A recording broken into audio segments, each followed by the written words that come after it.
Hello everyone, welcome back to my channel. Hope you are all fine, doing great. Today we are going to discuss about another interesting topic, that is thyroid gland. In the previous two videos we have been discussing about endocrine gland.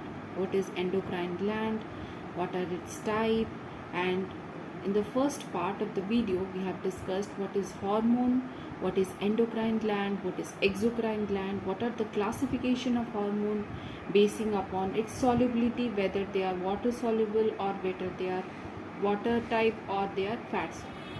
So depending upon that only, derived from where it is derived, depending upon that we have discussed the classification. And also in the first part we have covered about the hypothalamus, and in the second part of the video we have discussed about the pituitary gland, which is the main part, and it was divided into two parts, that is anterior and posterior. Today we are going to discuss about another gland, that is a thyroid gland.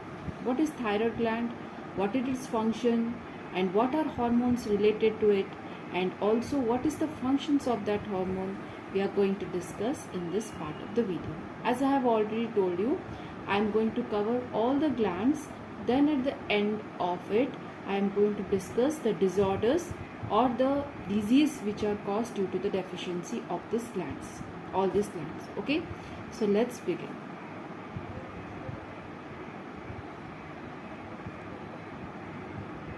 Before going to the thyroid gland, let's understand what is thyroid gland. If you say out of all the glands which are present in the endocrine system, the largest gland is the thyroid gland. And if you see the location of the thyroid gland is located on the either side of the trachea. If you see, this is the trachea, and you know what is trachea. So this is the trachea, and this trachea in the thyroid gland is located on both the sides. This is the thyroid cartilage, and this is the thyroid gland, which will be present on the both the side of the gland. And what are the hormones that are secreted from the thyroid gland? That is thyroid hormone, obviously thyroid hormone, and many of you don't know that calcitonin also is secreted from the thyroid gland, because many of you will be acquainted that thyroid gland means thyroid hormone, but calcitonin is also secreted from the thyroid gland. If you know the structure of the thyroid gland, you can see this is the section view of the thyroid gland. It consists of colloidal like cells and also C like cells secreted. This C section like cells secrete calcitonin, and these are the follicular cells. If I will highlight it, you can understand it better. Okay. If you see, these are the follicular cells. Okay. These follicular cells are responsible for the secretion of the thyroid hormone, and the C-like section is responsible, C cells are responsible for the secretion of the calcitonin. The C cells are responsible for the secretion of calcitonin. So by this you know that the thyroid gland is divided, consists of two types. One is thyroid follicle, as you can see here, these are the thyroid follicles, and one is the parafollicular cells. These are the parafollicular cells which are responsible for the secretion of calcitonin. As I have already mentioned here, the follicular cells is responsible for the secretion of two hormones, that is T4, that is also known as thyroxine or tetraiodothyroxine. Why it is called tetra? Tetra means 4. Okay, that's why 4 added, that's why T4, that's why tetraiodothyroxine, so also known as thyroxine, and triiodothyroxine, that is T3. So these two are secreted from the follicular cells, and from the parafollicular cells the calcitonin is secreted. And what are its role, we will be discussing now. First of all, we will discuss about what is the role of the thyroid hormone. Okay, that is T3 and T4. Before that, knowing that how they are, what is this role, let's understand that how they are secreted. As you know, these follicular cells will be responsible for the secretion of this, that is T3 and T4. So these follicular cells will accumulate iodine from the blood. Okay, as you know, This follicular cells will accumulate iodine from the blood and secrete it into the colloidal cells. Okay, secrete it into the colloidal cells. Then these colloidal cells will oxidize these two molecules of iodine and it will attach it to the tyrosine. What is tyrosine? Tyrosine is an amino acid. Okay, it will attach it to the tyrosine. Then this attach one. If one iodine is attached to the tyrosine, it will produce monoiodotyrosine. Then if two iodine is attached, it will form diiodotyrosine.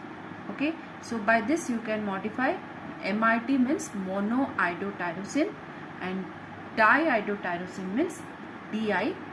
Okay, and if both of them club together, that is 1 and 2, that is one monoiodotyrosine and another molecule of that is diiodotyrosine. If they club together, what will happen? T3, that it will form triiodotyrosine.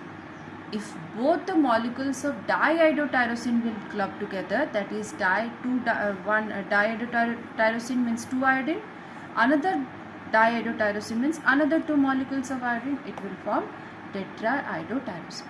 And if you compare, if you know that among T3 and T4, the most active form is the T4. If you see that among T3 and T4, the active form is the T4 and is the major hormone the thyroid gland secretes is the T4. And it acts as a carrier, and maximum about 99% of the thyroid hormone is produced is the T4 approximately, and only less percent of T3 is produced. Okay, so why? Because the T4 has higher carrying affinity as compared to T3. Okay, so this is all about the base certain how this T3 and T4 was formed, how this T3 and T4 was synthesized. But if you focus on what is the role of the thyroid hormone, this is responsible for the basal metabolic rate.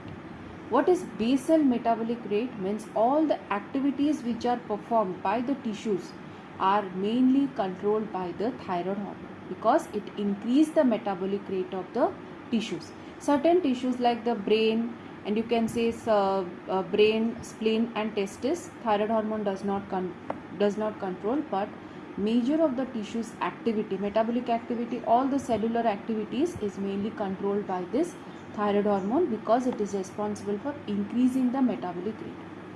As the metabolic rate increases, the synthesis of carbohydrate, lipid and fat increases.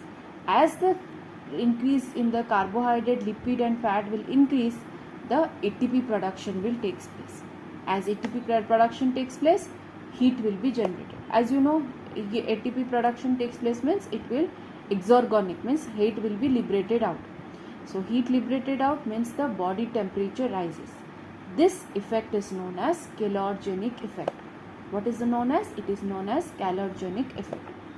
Apart from increasing the metabolic rate, it is also responsible for sodium potassium ATPase. As you know, major of the activities, major role of sodium potassium ATPase is acts as a carrier channel.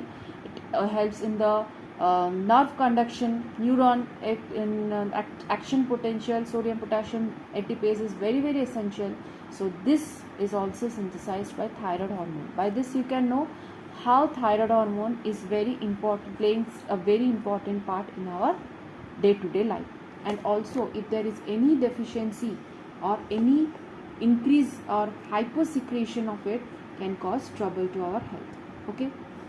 Apart from that, this growth hormone which we have discussed in the last part of the video, in the second part of the video, that is pituitary hormone. Pituitary gland is responsible for secretion of growth hormone, insulin from the pancreas and this thyroid. All these three will act together for the growth, for the nervous system, for the growth of nervous system as well as the skeleton system.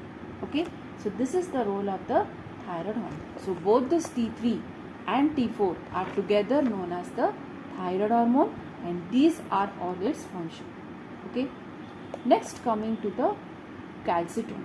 Where does the calcitonin come from? From the parafollicular cells. As I have told you, This thyroid gland consists of two, follicular and parafollicular. From the parafollicular cells, this calcitonin is secreted. What does it do? When your in the blood calcium concentration is high. Okay, remember that when in the blood the calcium concentration will high, then this parafollicular cells will secrete calcitonin. Okay, and what it will do? This calcitonin will decrease the calcium concentration in the blood. How it can decrease? By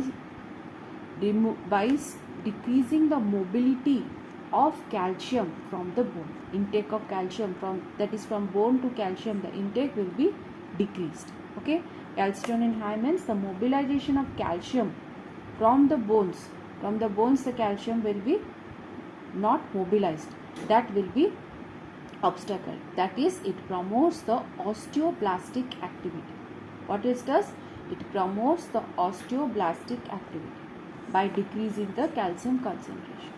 So these are the two hormones, that is thyroid hormone and calcitonin, which are secreted from the thyroid gland. Another gland is present, that is known as parathyroid gland. What is parathyroid gland? If you see, this parathyroid gland is 4 small glands which will be present at the back side of the thyroid gland. This is the back view of the parathyroid gland. On the back side of parathyroid gland, back side of thyroid gland, this parathyroid gland will be present. Okay, and what is its role? Its role is to secrete the parathyroid hormone. Okay, what does it do? It just does the opposite of what follicular cells was doing. Calcitonin was decreasing the calcium concentration in the blood. Here it will increase the calcium level. When it will increase, if the blood have less calcium level, then it will increase the blood calcium level also. And what it does? It stimulate the kidney for the calcitonin secretion. Why? Because so that it can absorb more calcium from the kidney. Okay. Also, it helps for the food which we are taking in.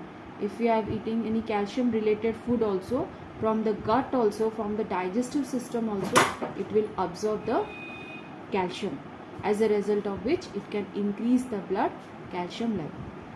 And that's why it is called as hypercalcemic hormone. What it is called? It is called as hypercalcemic hormone. Why? Because it is increasing the calcium concentration in our blood. If you see, this calcitonin and this parathyroid hormone are the opposite, acts opposite to each other. One is decreasing the calcium concentration, that is, it increasing the osteoblastic activity. Another one is promoting osteoclastic activity, that means increasing the intake of calcium from the bone. Okay, so this is all about the parathyroid hormone. This is all about the two hormones, that is thyroid hormone, another one is the parathyroid hormone. And in the next video we will be discussing about another gland, that is known as the pancreas. Okay, the pancreas and its role we will discuss in the next one. Before that, it is better to see the first two part of the video, that is, one is the hypothalamus. I have discussed already what is hypothalamus and what all hormones are secreted from hypothalamus. And in the second part I have discussed about the pituitary, that is how the anterior pituitary secretes what type of hormone and posterior pituitary secretes what type of hormone. So it's better to first watch this first two part of the video, then come to this part. So hope you find this video very helpful and useful, and thank you and have a nice day. See you in the next video.